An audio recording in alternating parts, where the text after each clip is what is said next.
the topic I'm talking about today is the endangerment of coral reef. My main claim is that the endangerment of coral reefs have a significant connection to the actions of human industries such as fishing, construction, and agriculture. Coral reefs are some of the most diverse ecosystems in the ocean, but a report from 1998 said that more than 60% are at direct risk from actions such as overfishing and pollution. My secondary claims are going to be that overfishing and destructive fishing practices cause damage to the coral reefs and the ecosystem that it helps sustain, and that pollution and bleaching of the coral reefs will leave them uninhabitable for marine life and will not be able to grow back as fast as it is being degraded.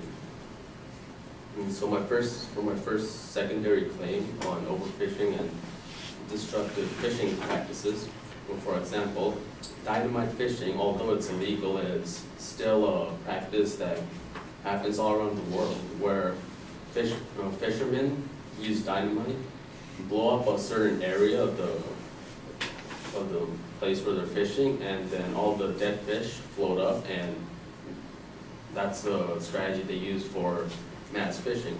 But the problems that come with that is they damage the coral where the fish are living, and it's unsustainable because fish don't grow or reproduce as fast as they're caught and sold. Also, keeping coral reefs increase the quality and diversity of the fish and the marine life and ecosystem around them. Thus, degrading the coral reef ends up harming the fishermen in the long run in the industry itself.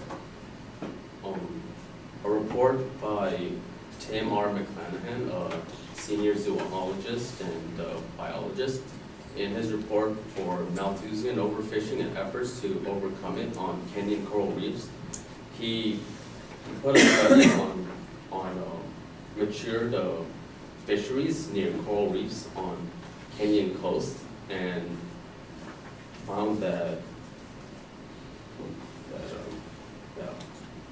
it's sustainable while also keeping coral reefs healthy.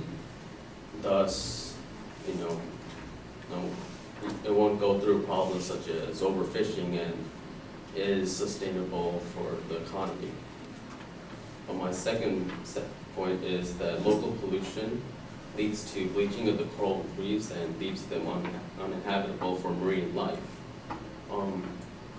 A report led by marine biologist Evan and Edinger on reef degradation and coral biodiversity in Indonesia.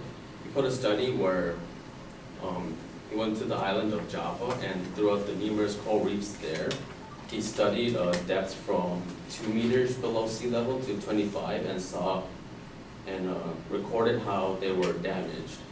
And up to 70% of the damage throughout the whole depth was caused by agriculture or urban runoff or dumping. And this leads to bleaching, and it would leave the coral reefs to a point where they can't grow back as fast as they're getting degraded. Additionally, coral mining, which is where they mine coral and use it for construction, also leads to the damage of coral reefs to the point where they can't grow back. One could make a rebuttal that also natural disasters such as hurricanes and typhoons also share in damaging the coral reefs. For example, in 1980, Hurricane Allen destroyed most of the shallow and soft coral beds in northern Jamaica. But my counter-argument to that is hurricanes aren't as preventable as destructive fishing practices or pollution. Thus, it does damage it, but there's other ways to prevent it, despite how predictable, how you can predict most natural disasters. Overall, my main claim was that endangerment of coral reefs are connected to actions of the human industry, such as fishing and agriculture, and if not continued, most coral reefs will die out in a couple decades.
All right, I think you had a reasonable statement of the main proposition. When you're previewing at the beginning of the speech, there's this long label that for your first claim that actually turned out to be your first and your second claim being combined there, and that was a little bit confusing. So you want to be a bit more distinct when you're setting that up. That was, a little bit problematic.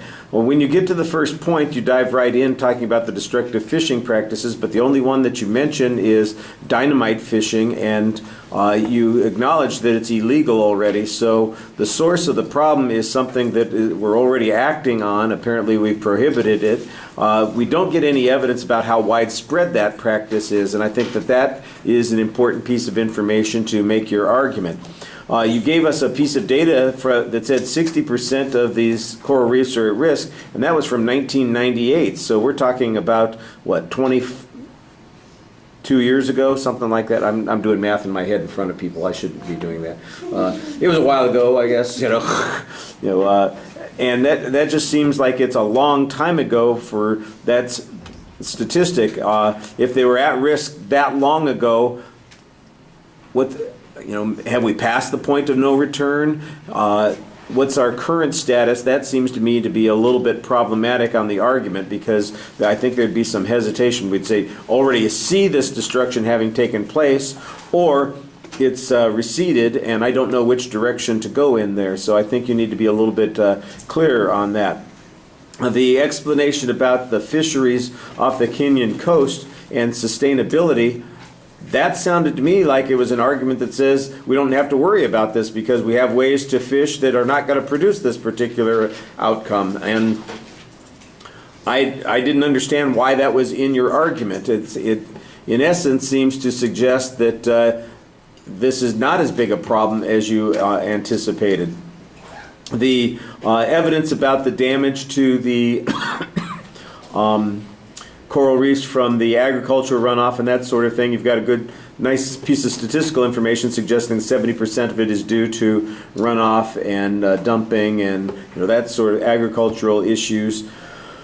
Again, one of the things that I think you ought to do is talk about whether, what percentage of this is, or if any of it is a result of standard practices that are unregulated, or is any of it coming from illegal practices like dumping in the ocean of dangerous chemicals that is unregulated. I don't know. I think that would be one of those things that indicates that there's a shortage of action to prevent that, because that's where you need to have the argument. The argument needs to be a little bit more about our failure to act in regard to this. I don't know that there's a lot of dispute that says that the coral reefs aren't at risk, or that the things that you're talking about are bad for coral reefs. I imagine that nobody's going to be saying, dynamite fishing, that's dynamite for the coral reef, and or that that there is no impact from these kinds of dumping activities on coral reefs. That's probably true. So is the dispute over what the cause is, or is it a dispute over whether or not we're acting sufficiently to prevent it? If there's inaction, that would suggest that